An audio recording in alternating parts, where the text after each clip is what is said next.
Hello guys, आपका बहुत बहुत स्वागत है। हम बात करेंगे वेरिकोस वेन। तो इस बीमारी का नाम है वेरिकोस वेन। Varicose when.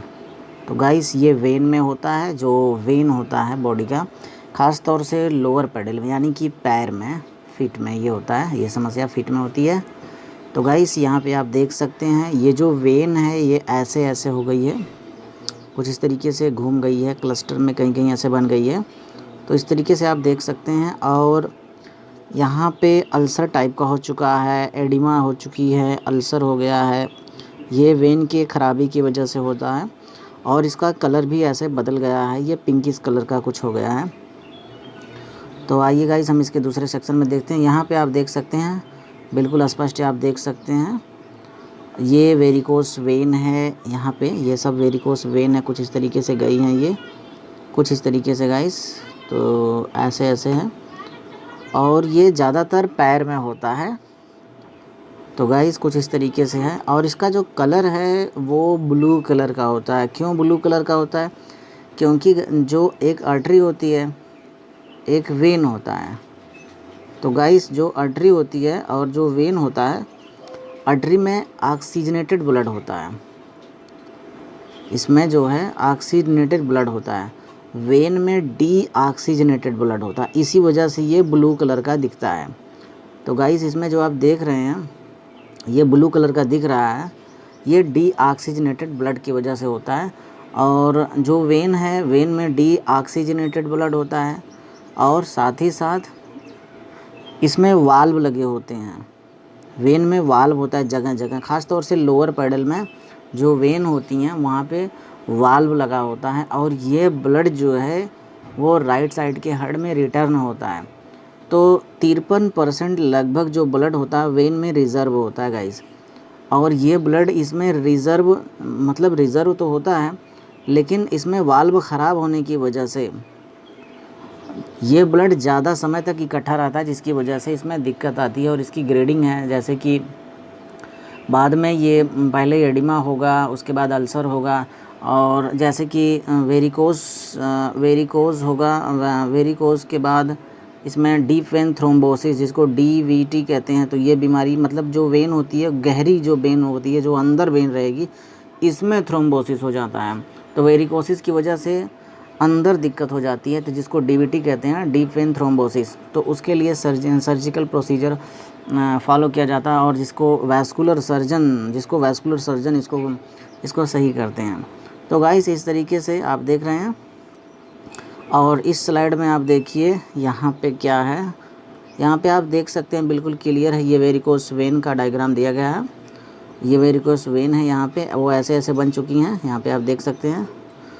और ये नॉर्मल ब्लड का फ़्लो हो रहा है, ये जो ब्लड का फ़्लो हो रहा है वो नॉर्मल है। ये जो वाल्व है इसकी, ये नॉर्मल है, इसका ब्रांचेस सब नॉर्मल है।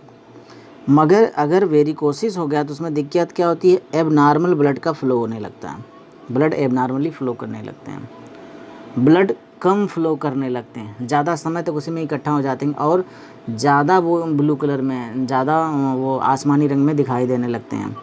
और जिसकी वजह से वाल्व ख़राब होने की वजह से, अब इसके बहुत सारी एटियोलॉजी हैं, बहुत सारे इसके रीज़न्स हैं जिसकी वजह से ये वाल्व डैमेज हो जाता है। जैसे कि उम्र बढ़ने के साथ भी हो सकता है, हार्ट डिजीज़ में भी हो सकता है, रूमेटिक डिजीज़ में भी हो सकता है। तो तमाम डायबिटिक पेशेंट में होता है, प्रेगनेंसी के कंडीशन में भी किसी किसी इंडिविजुअल में इसको पाया गया है। तो इस तरीके से आप देख सकते हैं, यहाँ पे जो ब्लड का फ़्लो है वो एबनॉर्मल हो चुका है, वो सही से नहीं है, और वाल्व इसके ख़राब होने लगते हैं गाइस। और अगली स्लाइड में आप इसको देख सकते हैं, यहाँ पे इसमें जो नॉर्मल वाल्व है, यहाँ पे देखिए आप, ब्लड का फ़्लो कुछ इस तरीके से हो रहा है। तो गाइस यहाँ पे आप देख सकते हैं, जो यहाँ पे नॉर्मल ब्लड का फ़्लो आप देख रहे हैं, ये नॉर्मल ब्लड का फ़्लो है, और ये वाल्व क्लोज्ड पोजीशन में है। लेकिन अगर वेरिकोसिस नाम की अगर बीमारी हो गई तो जो वाल्व होते हैं, इसकी जो ओपनिंग और क्लोजिंग सिस्टम होता है वो डैमेज हो जाता है। तो इस वजह से ये कुछ इस तरीके से हो जाते हैं। तो ख़ास तौर से जो नी होता है, जो घुटना होता है, वहीं पे उसके नीचे या उसके ऊपर ज़्यादा समस्या होती है। सबसे पहले यहीं पे देखा गया, उसके बाद ये नीचे भी हो सकता है और ऊपर भी हो सकता है। ज़्यादातर ये नीचे के कंडीशन में ज़्यादा होता है, कुछ इस तरीके से। और गाइस यहाँ पे आप देख सकते हैं, जो वाल्व है ये करेक्टली वाल्व सही तरीके से फंक्शन कर रहा है यहाँ पे ऐसे कुछ इस तरीके से, और ये स्किन है। लेकिन जब ये ख़राब हो जाता है, इनकम्प्लीट करता है, इनकम्पिटेंट मोड वाल्व हो जाते हैं, तो बैक फ्लो देने लगता है, खून उल्टा बहने लगता है, जिसकी वजह से वेरिकोसाइटिस नाम की बीमारी हो जाती है और स्किन ये इस तरीके से फूल जाती है, उभर जाएगी, इस तरीके से उभर जाती है। तो इस तरीके से ये कुछ इस तरीके से रचना बना सकता है, ऐसे भी हो सकता है, घुघरालू हो जाता है। तो यहाँ पे स्किन भी कंप्रोमाइज़ हो जाती है, आप देख सकते हैं स्किन यहाँ पे कंप्रोमाइज़ हो गई है। तो गाइस कुछ इस तरीके से ये बीमारी है।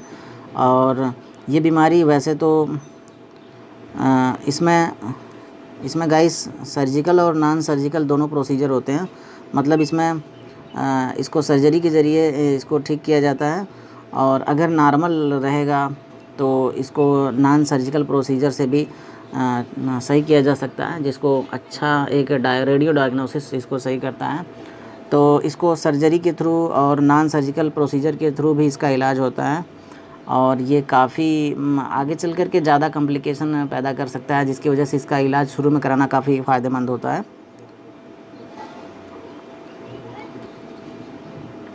तो गाइस इसको मतलब रेडिएशन के ज़रिए भी इसका ट्रीटमेंट किया जाता है, और एक निडल डाल के भी इसका ट्रीटमेंट होता है। तमाम तरीके के कैथीटर टाइप के कुछ इलेक्ट्रॉनिक गैजेट होते हैं जिससे इसका ट्रीटमेंट किया जाता है, और ओपन सर्जरी भी की जाती है इसकी ओपन सर्जरी भी होती है। इसको खोल करके फाड़ करके इसके वाल्व को करेक्ट किया जाता है, और जहाँ जहाँ पे जैसे जैसे ये बेंड किया, जैसे जैसे ये घूम गया है, नॉर्मल शेप में हो गया, उस शेप को सही कर दिया जाता है।